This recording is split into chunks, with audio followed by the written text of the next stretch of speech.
Assalamualaikum warahmatullahi wabarakatuh. Perkenalkan, nama saya Basra dari Prodi Bisnis Digital,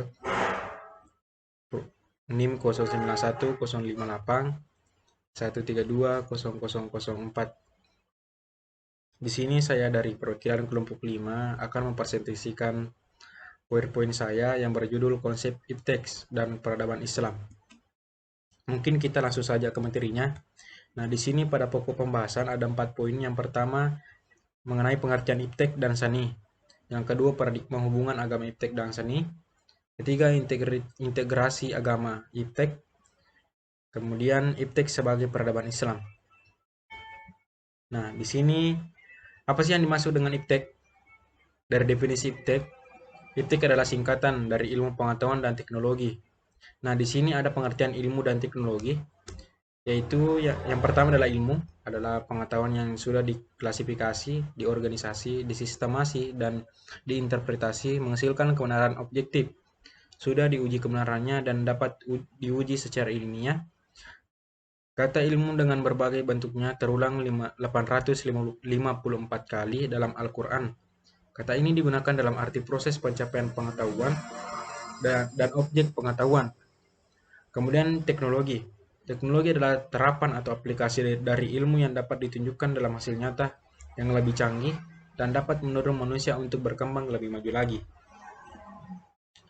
Menekan dampak dari penerapan iptek. Yang pertama, menjaga keserasian dan keseimbangan dengan lingkungan setempat. Yang kedua, teknologi yang akan diterapkan hendaknya betul-betul mencegah timbulnya permasalahan di tempat itu.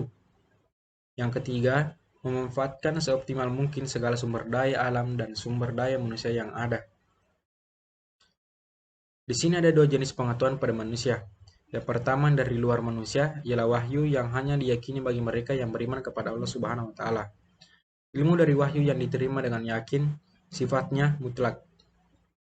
Nah, kemudian dari dalam diri manusia dibagi dalam 3 kategori. Yang pertama pengetahuan, yang kedua ilmu pengetahuan, dan yang ketiga adalah filsafat. Ilmu dari manusia diterima dengan kritis, sifatnya nisbi. Nah, kemudian kita membahas seni. Nah, apa sih yang dimaksud dengan seni? Definisi dari seni yang pertama adalah menurut bahasa.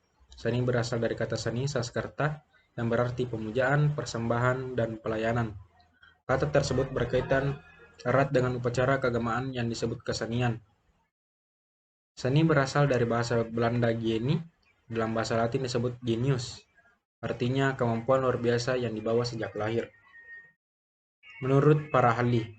Nah, di sini ada dua ahli yang mendefinisikan apa itu seni.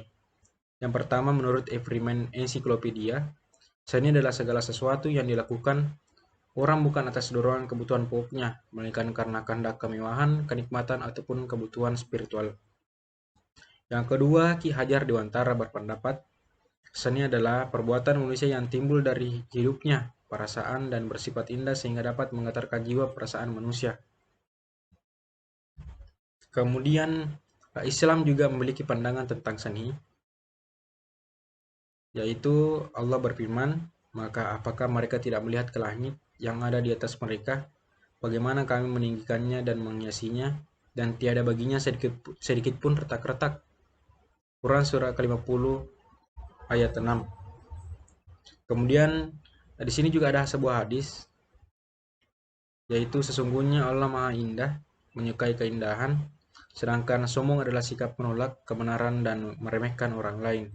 Hadis riwayat Muslim. Nah, kemudian di sini ada paradigma hubungan agama dan iptek, dibagi menjadi 3 poin. Yang pertama, paradigma sekuler, yaitu paradigma yang memandang agama iptek adalah terpisah satu sama lain. Yang kedua, paradigma sosialis, yaitu paradigma ideologi sosialisme yang menafikan eksistensi agama sama sekali. Yang ketiga, paradigma Islam, yaitu paradigma yang memandang bahwa agama adalah dasar dan pengatur kehidupan. Kemudian integrasi iman dan iptek dalam Islam. Secara lebih spesifik, integrasi iman dan iptek karena ada 4 alasan, yaitu pertama, iptek akan memberikan berkah dan manfaat yang sangat besar bagi kesejahteraan hidup umat manusia bila iptek disertai oleh asas iman dan takwa kepada Allah Subhanahu wa taala. Kedua, iptek menimbulkan banyak gaya hidup dan yang sekularistik, materialistik, dan hedonistik sangat berlawanan dengan nilai-nilai agama.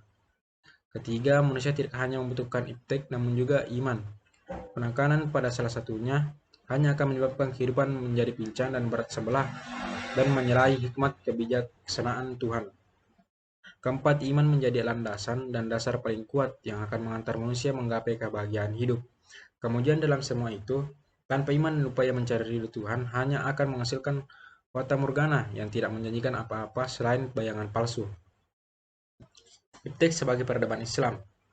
Manusia diciptakan oleh Allah Subhanahu wa taala dengan seperangkat potensi. Potensi paling istimewa adalah akal pikiran. Dengan akal pikirannya manusia dapat menghasilkan ilmu pengetahuan teknologi dan seni yang bermanfaat. Dalam sejarah umat manusia, bangsa yang diduga dapat menciptakan ilmu pengetahuan dan teknologi pertama kali adalah bangsa Sumeria yang hidup kurang lebih 3000 tahun sebelum Masehi. Secara berturut-turut timbul peradaban Mesopotamia, peradaban Mesir kuno, peradaban Yunani, peradaban Romawi, peradaban Persia, peradaban Islam, dan akhirnya beralih ke peradaban Eropa atau Barat.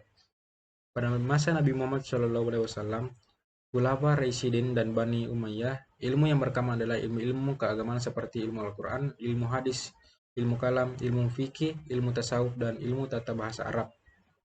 Pada masa Bani Abbasiyah, ilmu yang berkembang tidak hanya adalah ilmu keagamaan, melainkan ilmu non-keagamaan seperti matematika, kedokteran astronomi, fisika, kimia, sastra, dan seni yang berkembang pesat. Terima kasih. Mungkin itu sedikit penyampaian dari PowerPoint saya, presentasi dari PowerPoint saya. Apabila ada kekurangan mohon dimaafkan. Bila bisa bilhaq, wassalamualaikum warahmatullahi wabarakatuh.